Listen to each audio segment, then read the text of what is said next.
రాష్ట్రాన్ని బీఆర్ఎస్ దివాలా తీయించిన 21,000 కోట్ల రుణమాఫీ చేసి ఘనత కాంగ్రెస్ కి దక్కుతుందన్నారు రామగుండం ఎమ్మెల్యే రాజ్ ఠాకూర్. సభలో బీఆర్ఎస్ అబద్ధాలు చెబుతుందన్నారు. బీఆర్ఎస్ కు బీజేపీ సపోర్ట్ చేసి నాటకాలు ఆడుతున్నారని మరిన్ని వివరాలు మా ప్రతినిధి హేమ అందిస్తారు. రెండో రోజు కూడా అసెంబ్లీ రసాబసాగా జరిగింది. ఒకవైపు కాంగ్రెస్ నాయకులు బిల్లులు ప్రవేశపెడుతుంటే మంత్రులు మాట్లాడుతుంటే మరొక వైపు బీఆర్ఎస్ నేతలు మాత్రం నల్ల చొక్కాలు ధరించి ఈరోజు వాకౌట్ చేయాలని ప్రయత్నం చేశారు, గోలగోల చేశారు. వీటన్నిటిపైన అడిగి తెలుసుకుందాం. మనతో పాటు రామగుండం ఎమ్మెల్యే రాజ్ ఠాకూర్ ఉన్నారు. అసలు ఏం జరుగుతుంది? మీరేమో చక్కగా బిల్లులు ప్రవేశపెడుతున్నారు, ప్రజల తరపున మాట్లాడుతున్నారు, కానీ బీఆర్ఎస్ వాళ్ళు నల్ల చొక్కాలు వేసుకొని ఈ విధంగా ప్రొటెస్ట్ చేయడం ఎలా చూస్తారు? రాష్ట్ర అభివృద్ధికి రాష్ట్ర ముఖ్యమంత్రి రేవంత్ రెడ్డి గారు ఒక సంకల్పంతో ఒక పటిష్టమైన ఒక కార్యాచరణతో ముందుకెళ్తా ఉన్నారు. ఇలా మీరు చూస్తూ ఉన్నారు, వాళ్ళు ఎప్పుడెప్పుడు బయటపడదామా, ఎప్పుడు నిందలేద్దామా, ఈ సభ నుంచి బయటికి పోదామా, మమ్మల్ని గెంటేయాలని ఒక దుర్మార్గమైన ఆలోచనతోటి వాళ్ళు చేస్తున్నటువంటి కుటిల ప్రయత్నాలు రోజు జరుగుతూ ఉన్నాయి. వారు మాట్లాడేది లేదు, మాట్లాడే దాంట్లో ప్రతి దాంట్లో అడ్డుపడతారు. ఒకటి నిరూపిద్దామంటే ఆడ మీరు చూస్తూ ఉన్నారు, ఏదో ఒకరి మీద ఒకటి ఎక్కించుకొని సభా మర్యాద తెలియనటువంటి ఒక వాళ్ళతో మాట్లాడడం, వాళ్ళ గురించి ఆలోచించాలని నాకు సిగ్గు అనిపిస్తుంది. మొదటిసారి ఎమ్మెల్యే నేను, సీనియర్ ఎమ్మెల్యే ఉన్నారు, ఒక్కొక్కరు 5-6 సార్లు ఎమ్మెల్యేలు అయిన వాళ్ళు. అయిన వాళ్ళు కూడా ఒకరు ఎత్తుకొని వెళ్తున్నారు, పేపర్లు చింపి పైన వేస్తున్నారు. వాళ్ళు ఏదో సినిమా హాల్లో ఒకటి కింద నేల మీద కూర్చొని చిల్లరగాలు చేసినటువంటి చరిత్ర ఈరోజు ఆ శాసనం ప్రజలు చూస్తూ ఉన్నారు. తెలంగాణ ప్రజలు చాలా గౌరవమైన వాళ్ళు, చదువుకున్న వారు, తెలివి గల వాళ్ళు ఇలా గమనిస్తూ ఉన్నారు వాళ్ళ యొక్క పద్ధతి.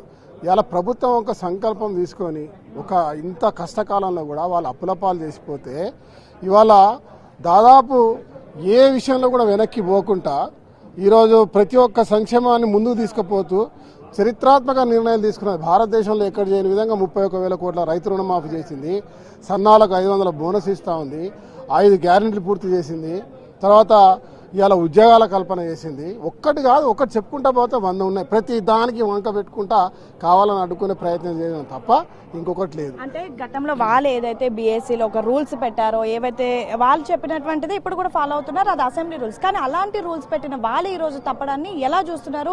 కొత్తగా వచ్చినటువంటి మీలాంటి ఎమ్మెల్యేలు ఎలా చూస్తున్నారు దీన్ని? చాలా అసహ్యంగా ఉంది. కొత్తగా వచ్చిన వాళ్ళము స్వయంగా మా ఎల్ఏ మినిస్టర్ గారు ఈరోజు స్పష్టంగా చెప్పారు, ఈ నిర్ణయాలు, ఈ మార్పులు చేసింది మీరు తెచ్చిన దాన్నే మేము అమలు చేస్తూ ఉన్నాం. దీన్ని మీరు గౌరవ సీనియర్ సభ్యులైన వాళ్ళు మీరు కూడా దీన్ని ఈ రకంగా వక్రంగా పోతూ ఉంటే, తేడాగా పోతూ ఉంటే ప్రజలు గమనిస్తున్నారు. ఆలోచన చేయాలని కూడా ఆలోచన చేస్తలేరు. మాకు సిగ్గు అనిపిస్తూ ఉంది. ఈ సమాజం మేము వారి ద్వారా ఏదో నేర్చుకోవాలని అనుకునే వాళ్ళము, ఇలా కొత్తగా వచ్చిన వాళ్ళు ఏం నేర్పిస్తున్నారు? వాళ్ళ దాంట్లో కూడా కొత్త వాళ్ళు వచ్చినారు, వాళ్ళకి ఏం నేర్పిస్తున్నారు? వాళ్ళు ఇట్లా చిల్లరగా చేసిన నేల మీద టికెట్ తీసుకుని సినిమా యాక్టర్లు పోతా ఉంటే చిట్టీలు వేసినట్ట.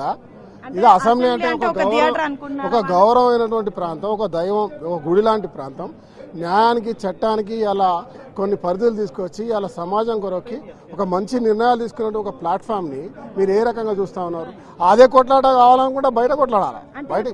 బయట వస్తే ఒక్కొక్కరు కొట్లాడితే ఎంత కొట్లాడతారో తెలుస్తుంది. బీఆర్ఎస్ చేస్తున్నటువంటి చేష్టలకు బీజేపీ కూడా మద్దతు తెలుపుతుంది. వాళ్ళు కూడా పోడియం దగ్గరకు వస్తున్నారు, వాళ్ళు కూడా ప్రొటెస్ట్ చేస్తున్నారు. ఎలా చూస్తారు దీన్ని? ఇద్దరు ఒకటే. మొదటి నుంచి మేము చెప్తా ఉన్నాం, ఇద్దరు కలిసి చేస్తున్నటువంటి ఒక నాటకం. ఇక్కడ కుస్తీ, ఢిల్లీలో దోస్తీ వాళ్ళిద్దరిది. వాళ్ళు దోస్తిగా ఉండడం, వాళ్ళు కలిసి ఉండడం, వాళ్ళు కలిసి కార్యక్రమాలు చేయడం మనకు స్పష్టంగా కళ్ళతో కనబడతా ఉంది. బయటకు వచ్చి ఇద్దరు వచ్చి కూడా కాంగ్రెస్ మాట్లాడుతూ ఉంటారు. ఎందుకంటే కాంగ్రెస్ చేస్తున్న పనులను ఇలా ప్రజలు రిసీవ్ చేసుకుంటా ఉన్నారు, అర్థం చేసుకుంటా ఉన్నారు. ఇంత కష్టకాలంలో కూడా అభివృద్ధి వైపు నడుస్తూ ఉంది. మా ఉనికి పోతుంది, మా అడ్రస్ పోతుంది, మా అడ్రస్ గల్లంత అవుతుంది. ఏదో ఒకటి చేసి రేపు పేపర్లలో ఉండకపోతే మేము కనపడమని ఒకటి ఆలోచన. ఎందుకంటే అసెంబ్లీ, పార్లమెంట్లో పెద్ద గుండు సున్నా వచ్చింది, రేపు లోకల్ బాడీస్లో కూడా మా గతి గింతే అవుతుంది మన ఒక భయంతో చేస్తున్నట్టు ఒక నాటకం.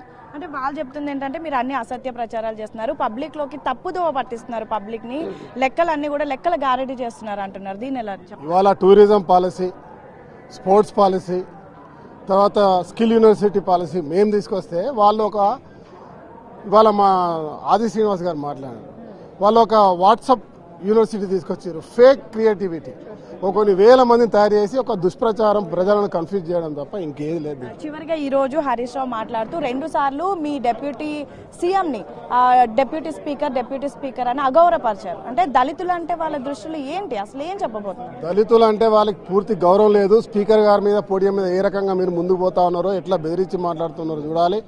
గతంలో రాజయ్య గారిని వారు డిస్మిస్ చేసింది, తర్వాత మా కాంగ్రెస్ సంబంధించిన సభ్యుని సంపత్ గారిని సస్పెండ్ చేసింది శాశ్వతంగా. ఈరోజు ఎవరైనా దళితులు మాట్లాడుతున్నారంటే వాళ్ళు బట్టి విక్రమార్క గారిని కూడా ఆయన డిప్యూటీ చీఫ్ మినిస్టర్ తెలిసి కూడా కావాలని మాట్లాడుతూ ఉంటే అది కూడా ఒక సీనియర్ నాయకుడు, ఒక సీనియర్ దాంట్లో ఒక 4 సార్లు శాసనసభ్యులను మాట్లాడుతున్నాం. ఇది సరైనటువంటి పద్ధతి కాదు. ఇది నిజంగా ఒక దళిత నాయకులకు బహుజనులకు ఎవరైతే బలహీన వర్గాల వరకు ఉన్నారో వారందరికీ కూడా ఇది అగౌరవం. ఈ రాష్ట్ర తెలంగాణ ప్రజలందరూ కూడా గమనిస్తూ ఉన్నారు. దీనిపై తప్పకుండా ఆయన క్షమాపణ చెప్పాల్సిన అవసరం ఉంది. సో ఇది పరిస్థితి. మొత్తానికైతే డిప్యూటీ సీఎం అని తెలిసి కూడా డిప్యూటీ స్పీకర్ అంటూ హరీష్ రావు చేసినటువంటి కామెంట్స్ మాత్రం చాలా ఘోరంగా ఉన్నాయి. వెంటనే అటు స్పీకర్కి సారీ కూడా చెప్పాలంటున్నారు. మరొక వైపు ఏదైతే ప్రస్తుతం కాంగ్రెస్ ప్రభుత్వం చేస్తున్నటువంటి మంచి పనులను తీసుకునే స్థాయిలో బీఆర్ఎస్ ప్రభుత్వం లేదు, అందుకే ఈ విధంగా ఆరోపణలు చేస్తుంది. మరొక వైపు ఎక్కడైతే ప్రజల పక్షాన వచ్చి అసెంబ్లీలో ప్రతిపక్షం పాత్రలో ఫైట్ చేయాల్సినటువంటి నేతలు ఈరోజు నల్ల చొక్కాలు వేసుకొచ్చి బేడీలు వేసుకొచ్చి అసలు ప్రజలకు ఏం చెప్పదలుచుకున్నారు, ప్రజలైతే అన్ని గమనిస్తున్నారు, ప్రజలకు ఎవరేంటో తెలుసు అని అయితే చాలా కాన్ఫిడెంట్గా ఇటు రామగుండం ఎమ్మెల్యే రాజ్ ఠాకూర్ చెప్తున్నటువంటి పరిస్థితి. వీడియో జర్నలిస్ట్ రాజుతో హేమ, బిగ్ టీవీ, హైదరాబాద్.